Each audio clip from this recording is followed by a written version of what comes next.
Edgar sat reading the black box data from the Dagon. It wasn't possible, yet by all reports it happened. The Dagon was their flagship, its weapons and shields strong enough to go up against anything the Terrans had to throw at them. The nature of space, and just how big it was, meant ship-to-ship combat was long-distance laser battles, or up-close mass drivers. The shields on the Dagon were strong enough to handle either. The Dagon recorded a small Terran ship of unknown design jumping within its patrol route, roughly 4 light seconds away. This wasn't uncommon. Scouting ships would frequently jump in and out before they could be engaged. What was strange, however, was the distance. Scouting ships don't get this close. The time it takes to charge and jump meant this ship, whatever it was, would never be able to jump away before the Dagon could engage it. 5.7 seconds after the ship was picked up on sensors, another identical craft was detected within the Dagon shield bubble. Mass drives at this distance weren't viable. They had a limited firing arc and the ship wasn't targetable where it was located. 0.126 seconds later, the targeting system had established a laser lock on the new craft and was preparing to fire when a targeting error was reported. The craft was no longer there, and instead was on the opposite side of the Dagon, still within the shield bubble. Over the next 4.1 seconds, the same pattern repeated 35 times. Every time a targeting lock was established, the craft was gone, moved somewhere else. Meanwhile, the craft was firing mass drivers into, and in some cases through the Dagon, disabling point defenses, killing crew members, and rapidly crippling the onboard AI's ability to engage the craft in any meaningful way. 4.536 seconds after the battle had begun, it was over. The Dagon was dead in space, shields fully operational and systems online, but nobody alive to control it. With a final shot, the Terran craft destroyed the black box transmitter. They knew where it was the entire time, and chose to destroy it last, almost like they wanted to show off, hey, look what we just did. Only, it wasn't possible. No craft could jump that many times that quickly. There were 2 known forms of FDL, wormholes and jumping. Wormholes don't require a large amount of power to create or maintain, and allow for virtually unlimited instantaneous travel.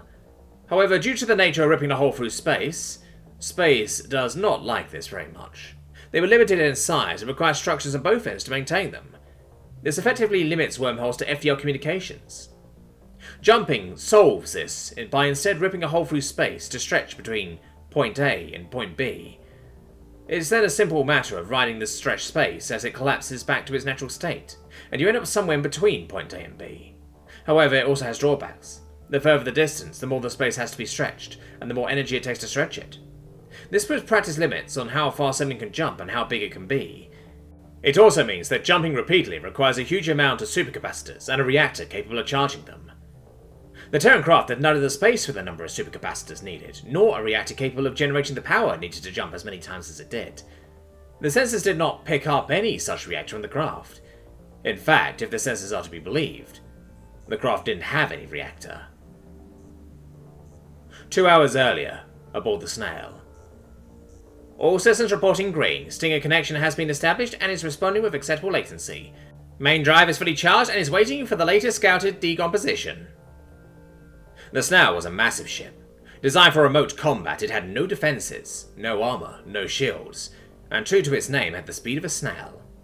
What it did have was 13 fusion reactors, and every available space on the ship packed with supercapacitors. It also had what was nicknamed the Eye and the Needle. The Eye was a huge spherical complex of jump drives all focused at a wormhole generator sitting in the center. The wormhole generator was connected to the Needle. The Needle had limited propulsion, limited armor, no shields, and no space for a pilot. It was a remotely controlled and remotely moved weapons platform meant for close-range hit-and-run attacks. The jump drives, too small to move the Snail, were more than capable of moving something as small as the Needle. Through the wormhole, the jump drives would initiate a jump from the Needle's position to a nearby position. The Snail, through the Eye, would control the Needle, and using the Eye's many jump drives, the Needle could be rapidly jumped short distances. The last 2 test runs had worked flawlessly, and it was time to try the system against a live target. The remote-controlled nature meant that should things go wrong, the craft was largely useless to anyone who might capture it. After all, it was just a basic weapons platform with a wormhole connection point. Nothing new in the realm of space warfare. The latest scout had reported back with the Dagon's last known location, and the Snail was almost finished computing the jump. Alright, so the jump has been computed. Once in system, we have 4 seconds before they're onto us. I need every sensor pointed at that ship's last known location. We're using attack pattern Theta 4. Disable but do not destroy. I want to take their prize before they even know what hit them. Once we're within the shield bubble, the first priority is making sure the ship can't self-destruct. Reactor output of 100%. All systems are green. Jump!